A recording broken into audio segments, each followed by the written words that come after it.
Hello दोस्तों, नमस्कार। स्वागत है आपका शिखा मैम जीएस यूट्यूब प्लेटफॉर्म पर। तो आज हम लोग बात कर रहे थे महत्वपूर्ण अनुच्छेदों की। कल हमने कुछ अनुच्छेद आपको बताए थे। आज कुछ अनुच्छेदों को और समझते हैं। केवल आप मेरी वीडियो को देखिएगा, 3 पार्ट में बनेगी, है ना। इससे ज़्यादा अनुच्छेद कुछ भी नहीं आएगा। ये मेरा पूरा 110% वाला वादा है। कल भी हमने ये बात बोला था, ठीक है। तो देखिए, हम लोगों ने कल महाभियोग तक देखा था, है ना। उसके आगे आज हम लोगों को देखना है क्या ज़्यादा पूछता है। तो बहुत ज़्यादा प्रश्न आता है राष्ट्रीय आपात, ठीक है। क्या आता है? राष्ट्रीय आपात। इसके बारे में बताया गया है संविधान के अनुच्छेद 352 में बताया गया है। राष्ट्रीय आपात क्या होता है? जब कोई बाहरी देश भारत पे आक्रमण कर दे या भारत के किसी क्षेत्र में कोई विद्रोह हो जाए, सशस्त्र विद्रोह हो जाए, तो ऐसी स्थिति में राष्ट्रपति राष्ट्रीय आपात लगाता है। अब तक 3 बार लगाया गया है। भारत चीन के बीच युद्ध के समय, भारत पाकिस्तान के बीच युद्ध के समय और आंतरिक अशांति के कारण 3 बार अब तक राष्ट्रीय आपात लगा है। तो राष्ट्रीय आपात किस अनुच्छेद में है? अनुच्छेद 352 में है। राष्ट्रीय आपात अनुच्छेद 352, ठीक है। इसके अलावा हमें क्या याद रखना है? हमें याद रखना है राष्ट्रपति शासन। राष्ट्रपति शासन, ठीक है। राष्ट्रपति शासन अनुच्छेद 356, ठीक है। फिर हम याद रखेंगे वित्तीय आपात अनुच्छेद 360। देखिए, राष्ट्रपति शासन क्या होता है? जब भारत के किसी क्षेत्र में कोई विद्रोह हो जाए, है ना। राष्ट्रपति शासन क्या होता है? जब किसी राज्य का संवैधानिक तंत्र फेल हो जाए, मतलब कोई राज्य की कार्यपालिका फेल हो जाए, ठीक से काम ना करे, तो ऐसी स्थिति में क्या होता है? राष्ट्रपति शासन लगाया जाता है ना। और इसके अलावा जो वित्तीय आपात है, जब भारत की अर्थव्यवस्था डाउन होगी तो क्या होता है? वित्तीय आपात लगता है। राष्ट्रपति शासन तो कई बार लगा है, लगभग 100 बार से ज़्यादा लग चुका है।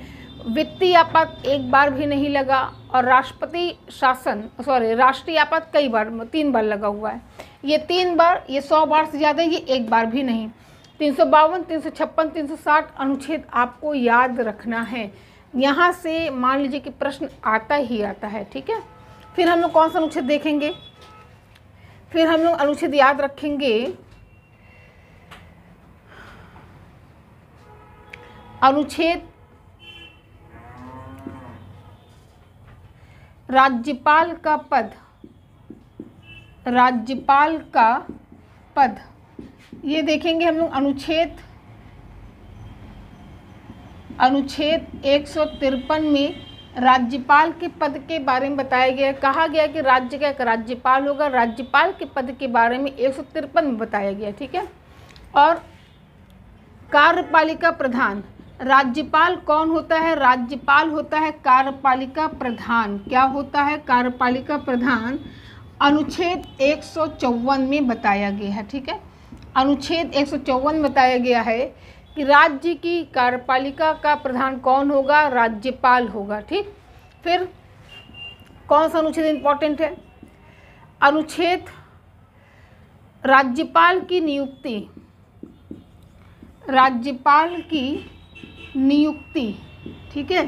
राज्यपाल की नियुक्ति के बारे में संविधान के अनुच्छेद 155 में बताया गया। देखिए, 153, 154, 155, है ना।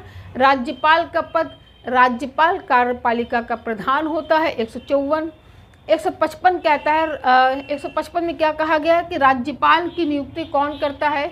राज्यपाल की नियुक्ति भारत के राष्ट्रपति करते हैं। कौन करता है? भारत के राष्ट्रपति करते हैं। देख लीजिए कौन सा अनुच्छेद होगा? अनुच्छेद 155 होगा, ठीक है। आगे समझिए।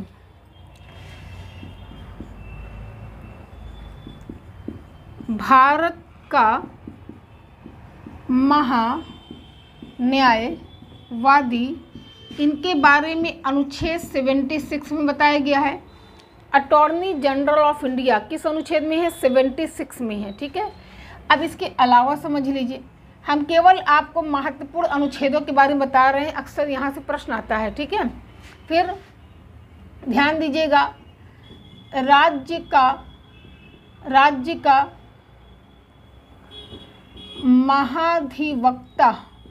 महाधिवक्ता अनुच्छेद 165, क्या होगा? 165, जितना अनुच्छेद हम बता रहे ज़्यादा आपको नहीं पढ़ना है। ठीक है, 165 में राज्य का महाधिवक्ता का काम क्या होता है? महाधिवक्ता का काम होता है कि ये जो होते हैं महाधिवक्ता, ये राज्य सरकार को कानूनी मामलों पर परामर्श देंगे, है ना। महान्यायवादी भारत सरकार को कानूनी मामलों पर परामर्श देते हैं, जबकि महाधिवक्ता राज्य सरकार को कानूनी मामलों पर परामर्श देते हैं अनुच्छेद 165 के द्वारा। ठीक है, तो देखिए इनका काम क्या होता है? राज्य सरकार को कानूनी मामलों पर परामर्श देना, अनुच्छेद 165। आगे समझिए,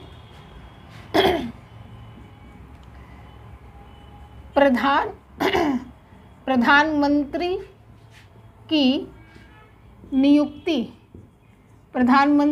नियुक्ति अनुच्छेद 75A में बताया गया है। ठीक है, प्रधानमंत्री की नियुक्ति राष्ट्रपति के द्वारा की जाती है और किसे करते हैं? अपनी मर्जी से किसी को नियुक्त नहीं करते, इनकी मजबूरी होती है कि जो व्यक्ति लोकसभा में बहुमत दल का नेता होगा उसे राष्ट्रपति प्रधानमंत्री के पद पे नियुक्त करते हैं। कौन सा अनुच्छेद होगा?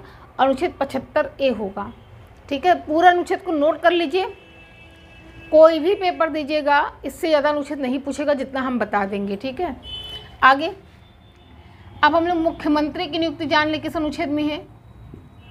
मुख्यमंत्री की नियुक्ति अनुच्छेद 164A। ठीक है, प्रधानमंत्री की नियुक्ति के बारे में 75A में बताया गया है, मुख्यमंत्री की नियुक्ति के बारे में 164A में बताया गया है। जिस प्रकार प्रधानमंत्री की नियुक्ति भारत के राष्ट्रपति करते हैं, ठीक उसी प्रकार मुख्यमंत्री की नियुक्ति कौन करेंगे? राज्यपाल करेंगे, है ना। राज्यपाल के पद का उल्लेख अनुच्छेद 153 में है। ठीक है, कार्यपालिका प्रधान 154। तो यहाँ पे हमने प्रधानमंत्री की नियुक्ति देख लिया, मुख्यमंत्री की नियुक्ति देख लिया। अब आगे समझिए कौन सा अनुच्छेद इंपॉर्टेंट है।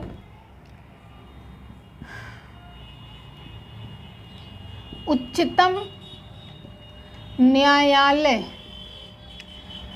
न्यायालय के बारे में बताया गया है अनुच्छेद 124 के 1 में। ठीक है, भारत में एक सुप्रीम कोर्ट है, सुप्रीम कोर्ट के बारे में अनुच्छेद 124(1) में बताया गया है। 1773 के रेगुलेटिंग एक्ट के द्वारा 1774 ईस्वी में सुप्रीम कोर्ट का गठन किया गया था और भारत शासन अधिनियम 1935 के द्वारा 1 अक्टूबर 1937 में नई दिल्ली में सुप्रीम कोर्ट का गठन किया गया। स्वतंत्रता के बाद इसके जो पहले जज बने थे वो हीरा लाल जे कानिया बने थे। ये प्रश्न आपके यूपी टेट वगैरह में आया हुआ है ना। तो हम लोगों ने क्या देखा? राष्ट्रीय आपात अनुच्छेद 352, राष्ट्रपति शासन अनुच्छेद 356, वित्तीय आपात अनुच्छेद 360, राज्यपाल का पद अनुच्छेद 153, कार्यपालिका प्रधान 154, राज्यपाल की नियुक्ति 155, भारत का महान्यायवादी अनुच्छेद 76, राज्य का महाधिवक्ता अनुच्छेद 165, प्रधानमंत्री की नियुक्ति अनुच्छेद 75A, मुख्यमंत्री की नियुक्ति अनुच्छेद 164A, उच्चतम न्यायालय अनुच्छेद 124 का 1 स्क्रीनशॉट ले लीजिए, नोट कर लीजिएगा। बार बार हम क्यों बोल रहे हैं? क्योंकि बहुत इंपॉर्टेंट है। अनुच्छेद को लेकर आप लोग घबरा जाते हैं, घबराहट नहीं होगी, ठीक है। आप इसको नोट करिए। चलिए अब हम लोग आगे बात करते हैं, ठीक है।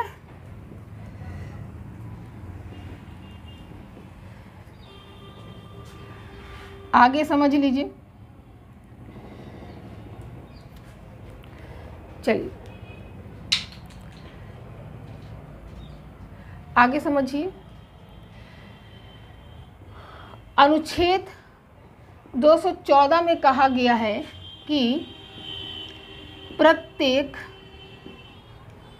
राज्य में एक हाई कोर्ट होगा, ठीक है। फिर अगला, अनुच्छेद 216 के तहत हाईकोर्ट के गठन का प्रावधान है। अगला, अनुच्छेद 231 कहता है कि दो या दो से अधिक राज्य चाहे तो एक ही हाई कोर्ट का गठन कर सकते हैं। नोट कर लीजिए। देखिए, 3 पार्ट में बनेगा, कल लास्ट वीडियो होगी। अगर आप पूरी क्लास को बढ़िया से देखते हैं तो आपका अनुच्छेद एक भी गलत नहीं होगा पेपर में, ठीक है। देखिए, अनुच्छेद 214 क्या कहता है। 214 कहता है कि हर राज्य में एक हाई कोर्ट होगा, है ना, प्रत्येक राज्य में एक हाई कोर्ट होगा। अनुच्छेद 216 कहता है हाई कोर्ट के गठन के बारे में, ठीक है। अनुच्छेद 231 कहता है कि दो या दो से अधिक राज्य चाहें तो एक ही हाई कोर्ट बना सकते हैं। जैसे 25 हाई कोर्ट हैं, और आपको बता दें 25 हाई कोर्ट के अलावा जो है 28 राज्य में 25 हाई कोर्ट है, ठीक है। तो अनुच्छेद 214 हर राज्य में एक हाई कोर्ट होगा। 216 हाई कोर्ट के गठन का प्रावधान। 231 क्या कहता है, दो या दो से अधिक राज्य चाहें तो एक ही हाई कोर्ट बना सकते हैं। अब आगे समझ लीजिए, नोट कर लीजिए, बड़ा इम्पोर्टेंट है। चलिए आगे, अनुच्छेद 230 क्या कहता है। 230 कहता है संघ प्रदेशों में हाई कोर्ट के गठन का प्रावधान है। संघ प्रदेशों में हाई कोर्ट के गठन का प्रावधान है। केंद्र शासित प्रदेश वर्तमान में कितने हैं, 8 हैं, है ना। और केवल 2 जगह पे क्या है, हाई कोर्ट है। एक दिल्ली में हाई कोर्ट है, एक कहाँ पे, Jammu Kashmir and Ladakh high court, नाम बदल दिया गया है। तो अनुच्छेद 230 के द्वारा संघ प्रदेश में हाई कोर्ट के बारे में बताया गया है। 231 कहता है कि दो या दो से अधिक राज्य चाहे तो एक ही हाई कोर्ट बना सकते हैं, ठीक है। आगे समझिए, अनुच्छेद 161 के तहत राज्यपाल के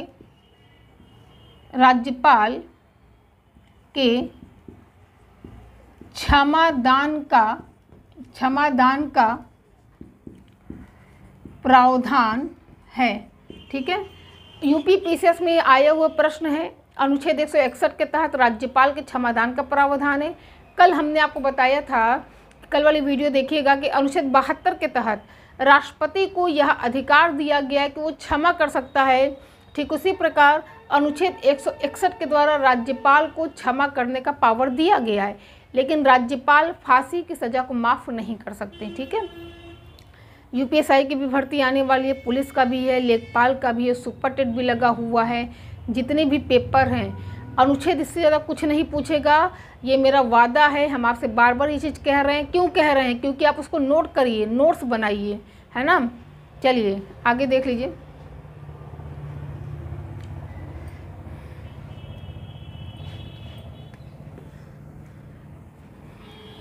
आगे देखिए,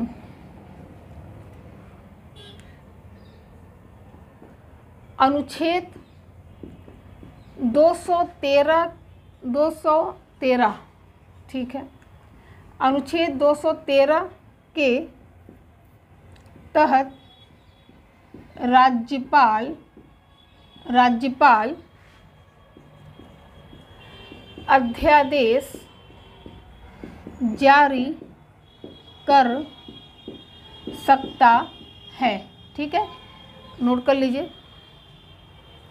आगे देखिए, अनुच्छेद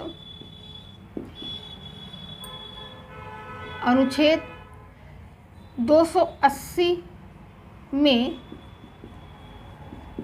वित्त आयोग के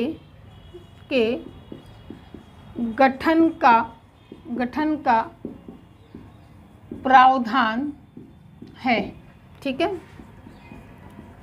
अनुच्छेद 300 के क में संपत्ति के अधिकार का उल्लेख है। ठीक, नोट कर लीजिए।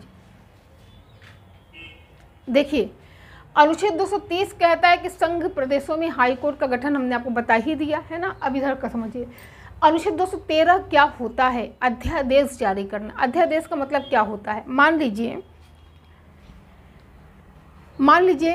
कोई ऐसा मुद्दा, जैसे जब 3 तलाक, जब नागरिकता बिल आया था तो जगह जगह पे धरना प्रदर्शन हुआ था, है ना, पब्लिक प्रॉपर्टी को नुकसान पहुंचाया जा रहा था। तो यूपी में इस तरह की एक्टिविटी ना हो, यूपी में पब्लिक प्रॉपर्टी को नुकसान ना पहुंचाया जाए, तो यूपी में राज्यपाल ने अनुच्छेद 213 के तहत अध्यादेश जारी किया कि हम आदेश देते हैं कि देखिए होता क्या है, अगर कोई लोक महत्व का मुद्दा है, जनता के महत्व का मुद्दा है, तो ऐसी स्थिति में राज्यपाल अध्यादेश जारी कर सकता है। अध्यादेश का मतलब आदेश देना। जो आदेश देगा उस पर कानून बनाया जाएगा। 6 सप्ताह का समय होता है ना।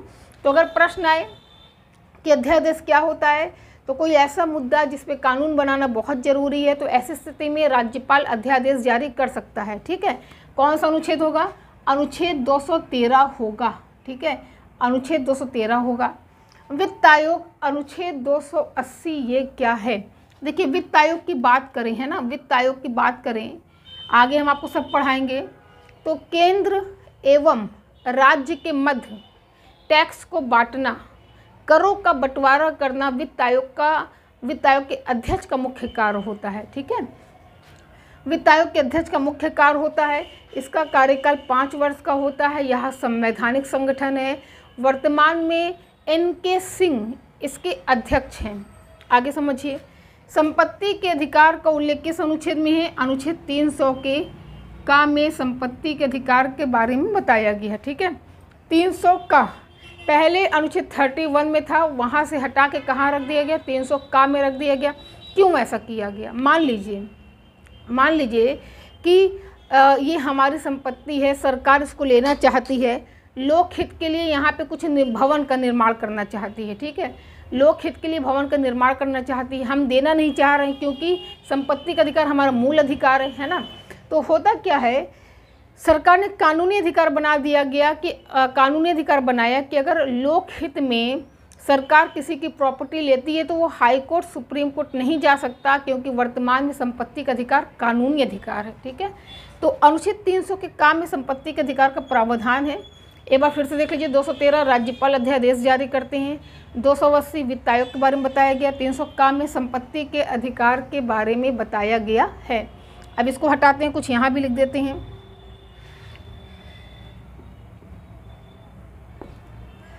चलिए, अब यहाँ पे लिख देते हैं ना। अगला अनुच्छेद 148 भारत का नियंत्रक महालेखा परीक्षक के बारे में बताया गया है।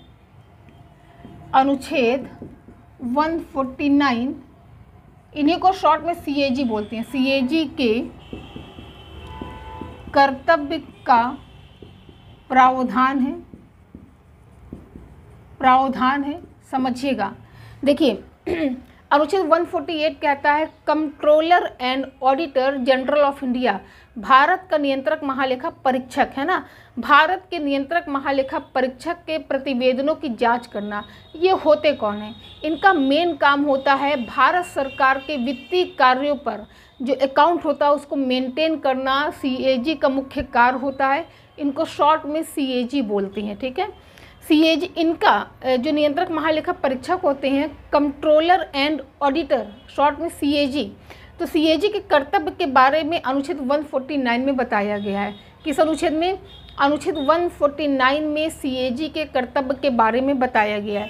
सीएजी की नियुक्ति राष्ट्रपति करते हैं। इनका कार्यकाल 6 वर्ष अथवा 65 वर्ष की आयु तक होता है। ठीक है, जो भी पहले हो। तो 148 सीएजी के पद के बारे में, 149 सीएजी के कर्तव्य के बारे में बताया गया है। ठीक है, नियुक्ति राष्ट्रपति करते हैं। योग्यता का विशेष प्रावधान नहीं, जो भी सिविल सेवक रह चुके हैं, पदमुक्त हो चुके हैं, उन्हें इस पद पे नियुक्त किया जाता है। ठीक है, कल लास्ट पार्ट बनेगा, जो लास्ट होगा आर्टिकल्स का, उसको देख लीजिएगा। इससे ज़्यादा और कुछ भी नहीं आने वाला है। ठीक है, तो क्लास कैसी लगी बताइएगा ज़रूर। और आप लोग थोड़ा और हेल्प करिए, मतलब वीडियो को शेयर करिए। और हम आपसे कहाँ कुछ कह रहे हैं, बस वीडियो को शेयर कर दीजिए, जिससे लोगों तक पहुँचे, लोग देखें कि अगर इंसान चाहे तो किस तरह से अपने सपनों को पूरा कर सकता है। जब सारी फैसिलिटी मिल रही है तो मेरे लिए इतना करिए कि वीडियो को जितना हो सके शेयर करिए। आप सभी हमें अपनी बहन मानिए, बहन का मतलब एक बहन के लिए इतना करिए कि वीडियो को शेयर करिए, चैनल को सब्सक्राइब करिए। चलिए हम लोग मिलते हैं अगले क्लास में। आज के लिए इतना ही, नमस्कार।